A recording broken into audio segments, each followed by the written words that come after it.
Jadi saya ikuti semua standar yang ditetapkan oleh bidan, oleh dokter. Harus divaksin sampai 9 kali lengkap ya, walaupun setelah vaksin itu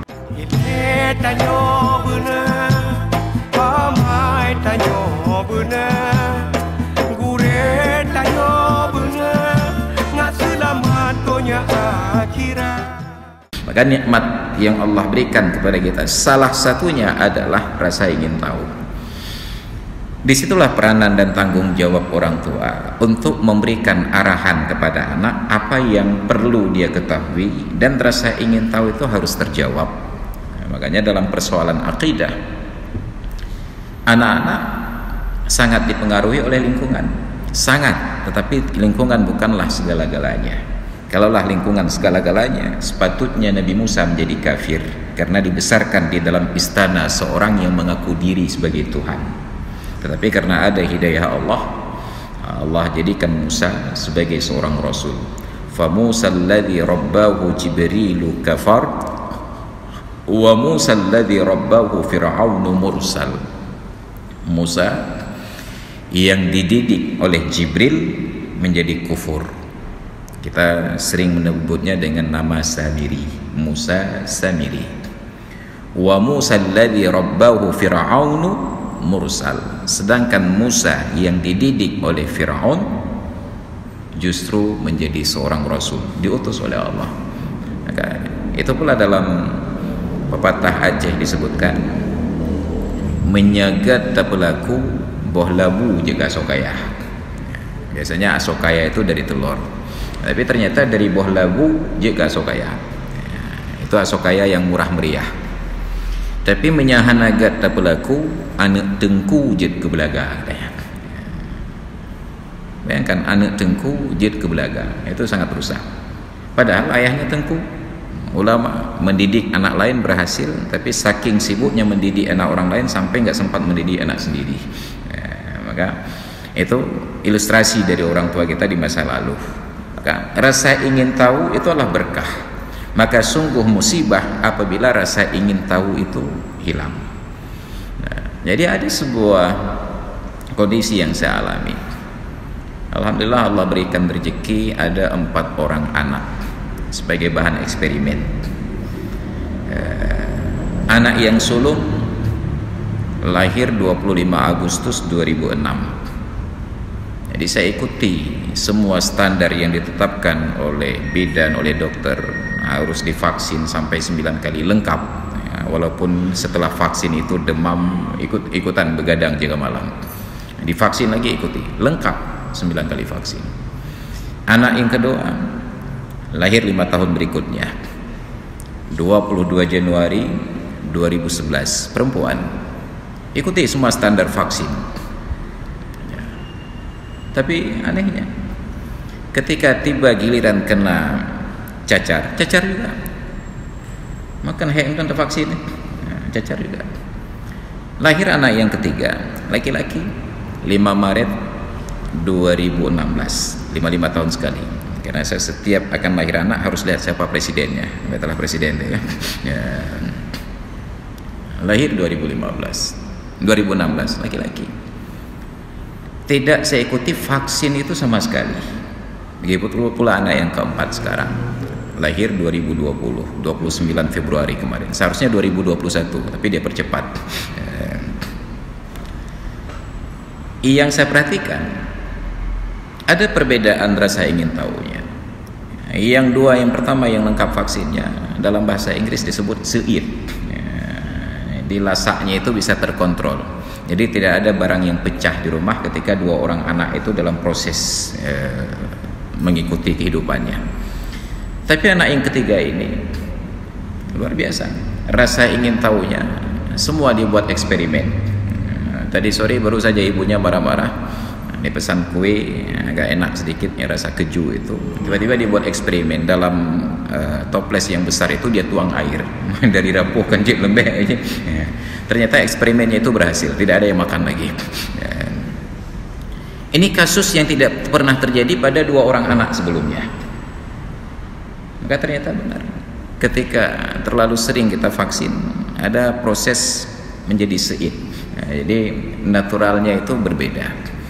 Jadi kalau kita kembalikan kepada fiksi, mohon maaf saya sering katakan bahwa saya ini agak sedikit aliran sufi ya, suka film.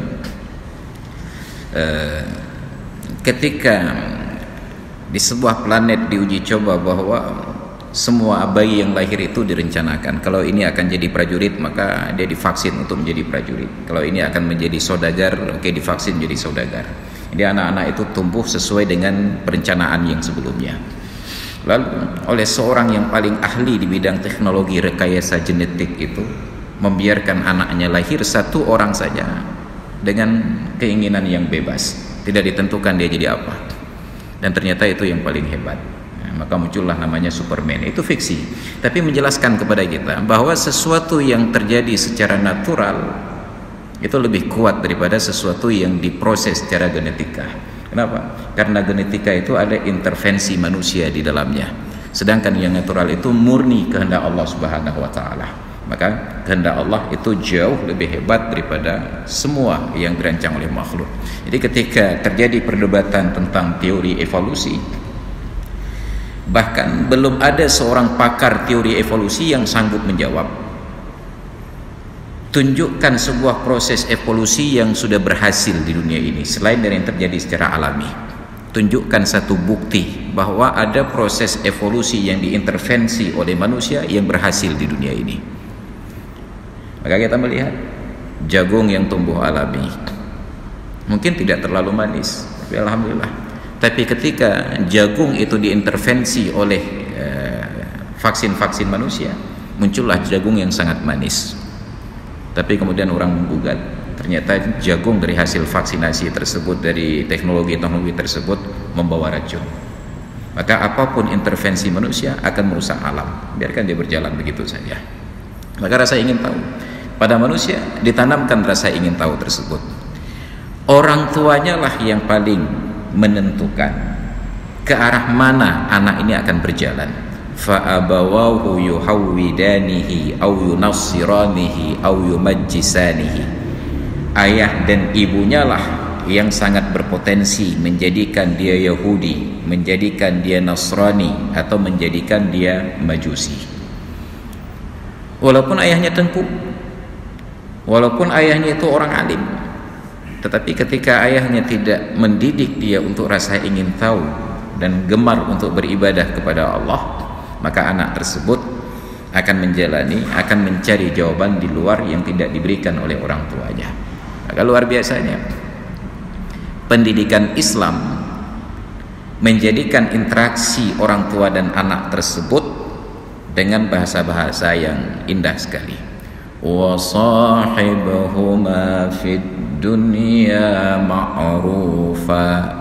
Bersahabatlah kalian dengan ayah dan ibu kalian di dunia ini dengan cara yang ma'ruf. Interaksi anak dan orang tua menjadi sahabat, interaksi persahabatan. Apa makna sahabat? Tempat orang yang paling kita percaya untuk menceritakan persoalan-persoalan kita.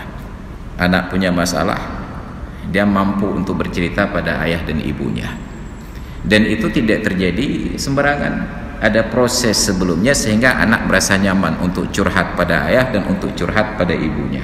Jadi kita kagum dalam pendidikan modern sekarang, mulai diarahkan interaksi anak dan orang tua tersebut tidak terlalu renggang, ada keakraban, mereka mampu bercerita.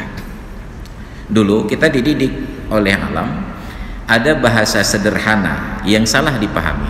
Be galak tak dengar haba urang Tuhan. Jadi karena itu bahasa yang dipakai sehari-hari, anak-anak setiap kali orang tua berbicara hanya dengar, be dengar haba urang Tuhan. Padahal maknanya bukan haba urang Tuhan secara harfiah, tapi haba urang Tuhan dalam tanda kutip. Artinya pembicaraan yang 17 tahun ke atas, nya yang be dengar. Be galak tak dengar haba urang Tuhan.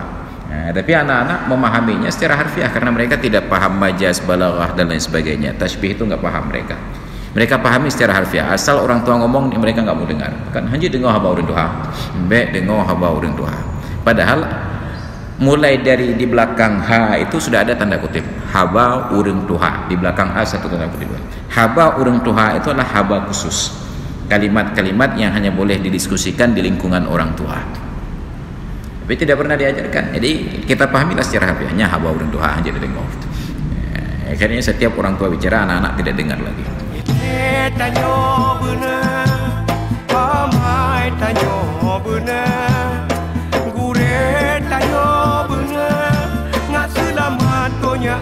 Akhir